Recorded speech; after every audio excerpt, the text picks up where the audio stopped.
It do. It's your boy Wavy. Stay Wavy TV back at y'all with another one. Let's get it, man. First of all, let me start this video off by saying congratulations to the Minnesota Timberwolves for beating the Denver Nuggets in their home arena for Game 7. They were, first of all, in the first quarter, they were down by more than 10 points.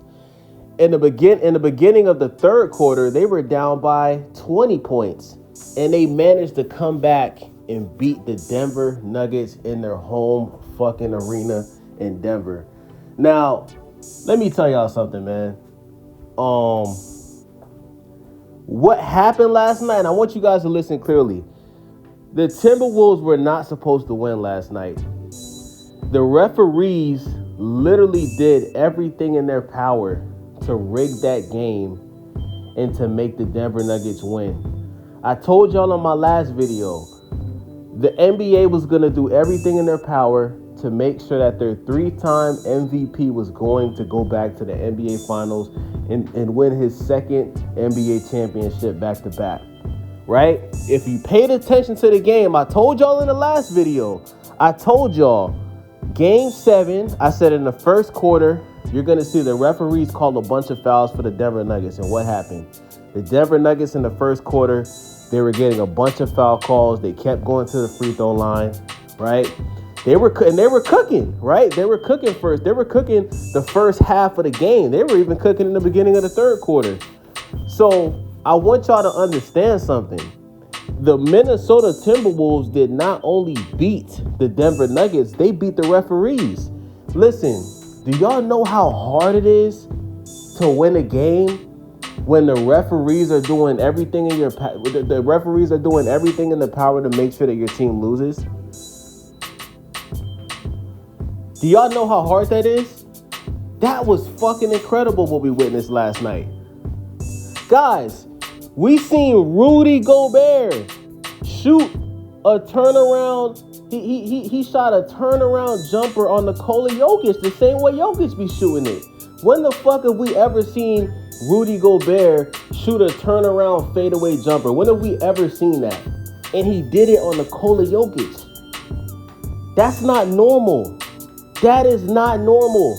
Anthony Edwards had a horrible game. I think he was 6 from 24 from the field. But he hit clutch three-pointers, and when they needed him to show up and score, he scored. You understand what I'm saying?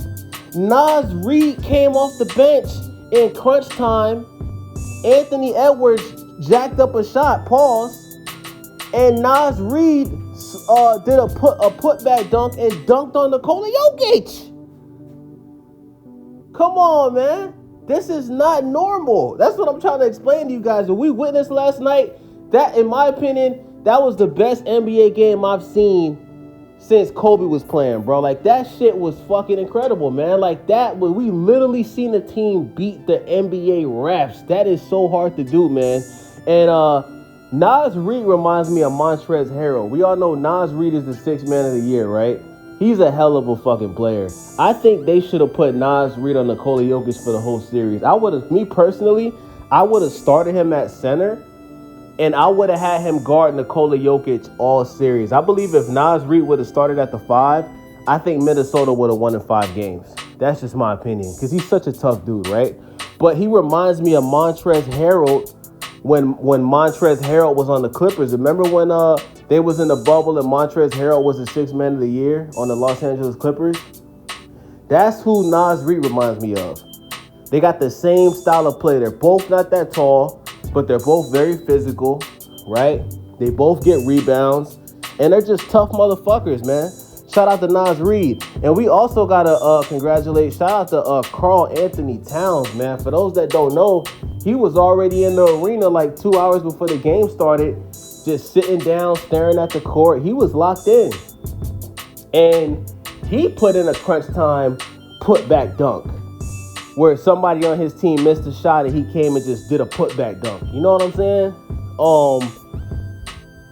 I don't think we've ever seen a game like this before in the NBA Finals where a team is down by 20 points in the third quarter in their home in the team's home arena, and the team comebacks and wins. I don't think we've ever seen that in the NBA. I think the last time we've seen something like that is with the Golden State Warriors with the big three with Clay, Steph, and Draymond. You know what I'm saying? But with that being said, man, I'm so happy that the Timberwolves won because I've been telling you guys for years that the Denver Nuggets are overrated. Nikola Jokic, I'm not going to say Nikola Jokic is overrated because that's blasphemy. But what I try to tell you guys is the referees make the Denver Nuggets look way better than they actually are. I've been telling you guys that for years. Every little thing that defenders do when they play the Denver Nuggets, it's a foul call. If you guys really pay attention, if the Denver Nuggets don't get too many foul calls, they usually lose games. It's very hard for them to win games when they're not getting foul calls because a majority of their even if they don't get a bunch, even if they don't get a bunch of free throws, right? When you're constantly going to the free throw line, right? And you're a team that's good at shooting free throws, that shifts the momentum of the game because what happens is the defenders on the other team, they don't even want to bother playing defense because every little thing that they do is a foul, right? If you guys notice, right? If you look at games 2 and 3, 2, 3, and 4 where the Denver Nuggets won the game. If you look at the first and second quarter, all those games started the same. The Denver Nuggets came out aggressive, right? And they were getting fouled and they were going to the free throw line. And 9 times out of 10, it was Karl Anthony Towns getting called for fouls that wasn't even fouls. Right? So, I'm happy, man. The NBA is back. Anthony Edwards, man, he's the real deal, man. For him to be 22 years old, he is, in my opinion, he's the best leader in the NBA. He is a leader, man. He is the perfect guy that you want to be the leader of your team. And I'm going to be honest with y'all, right? I honestly believe that Karl Anthony Towns is a better player. I think he's a better overall player than Anthony Edwards, but Anthony Edwards is a better leader than Karl Anthony Towns. And I do believe in the next 2 to 3 years, Anthony Edwards is going to be, he's going to be the best player in the NBA. In my opinion, if he wins a championship this year, he's going to be the face of the league. But as far as skills, I think he still needs 2 to 3 more years to keep working on his game. And I truly do believe he will be the number 1 player in the NBA. You understand what I'm saying? So, guys, man, this is incredible, man. I was so happy to see Mike Malone at the press conference looking like he was about to cry, looking like a fucking Yorkie dog, because he talked so much shit.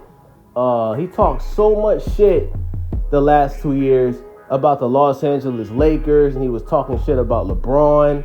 And I was just so happy, man, to see this guy shut the fuck up, show some humility. I was pissed off he didn't get caught for a tech when he ran up in that referee's face acting like he was going to punch him or some shit, because Mike Malone is a piece of shit. He's a prime example of a person who, when he's winning, he shows his true character of being an asshole, but when he loses, he wants to play victim and be a fucking crybaby. I hate people like that. Joker, I'm happy that the Joker lost because, in my opinion, the Joker is a dirty player. He fouls the fuck out of people all the time. The refs don't call a foul, which is why he does it. And Jamal Murray, he got suspended for throwing a fucking heating pad on the court, and he showed no mercy for that. His apology wasn't sincere. He didn't give a fuck, and he should have apologized, and he should have shown some humility. That whole Denver Nuggets team, to me, it's a cocky, arrogant team full of assholes.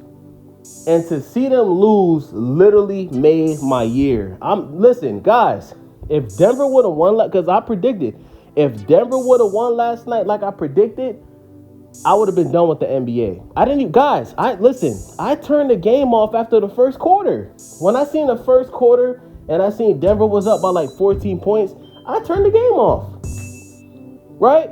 It wasn't until I think I was on TikTok and I seen a video of Anthony Edwards waving to the crowd. I said, wait, what the fuck is going on? This is like at like 11:45. I said, wait, why is Ant waving to the crowd? Did they win? And then I watched the full game highlights, and I seen how Minnesota was down in the third quarter by 20. I said, how the fuck did these niggas win the game? Oh yeah, one more thing. We gotta give respect to Mike Conley, guys. Before I end this video, we gotta give the utmost respect to Mike Conley. For Mike Conley to be playing this good in the last chapter of his career. Mike Conley on the Memphis Grizzlies in the beginning of his career, he was I think Mike Conley might be the most underrated superstar in NBA history. Mike Conley was arguably a top 3 point guard in the NBA when he was on the Grizzlies. He was a beast. He's always been a great player. I think that when he went to the Utah Jazz and he had the dreadlocks in his hair, he didn't look the same. I don't know what happened, but for some reason, Mike Conley looked horrible on the Utah Jazz. But when he cut those dreads off and he went to Minnesota, it's almost like he just resurrected his career. And he is literally the perfect point guard to have on your team because he always makes the right play. He doesn't ever he's not going to drop 20 or 30 like he was on the Grizzlies, but he does exactly what he needs to do for the team that he's on right now. His IQ is through the charts. He's an amazing three-point shooter. He's an amazing passer. His basketball IQ is off the charts, and he's literally the perfect point guard to have on a team where you have so many weapons. Mike Conley don't got to drop 20, 30 points because he got so many fucking weapons on the team. You know what I'm saying? He got so many weapons on the team to where all he has to do is just make the right play, man. So shout out to Mike Conley. I would love to see Mike Conley win his first NBA championship this late in his career because I think Mike Conley is like 36 or 37. So shout out to Mike Conley, man. The NBA is back. Guys, I'm out of breath. I'm so happy. The NBA is fucking back, man. Listen, man. The NBA is an American sports league, right? I'm tired of seeing people, no disrespect, but I don't want to see people from other countries win championships every year. Nikola Jokic won one year.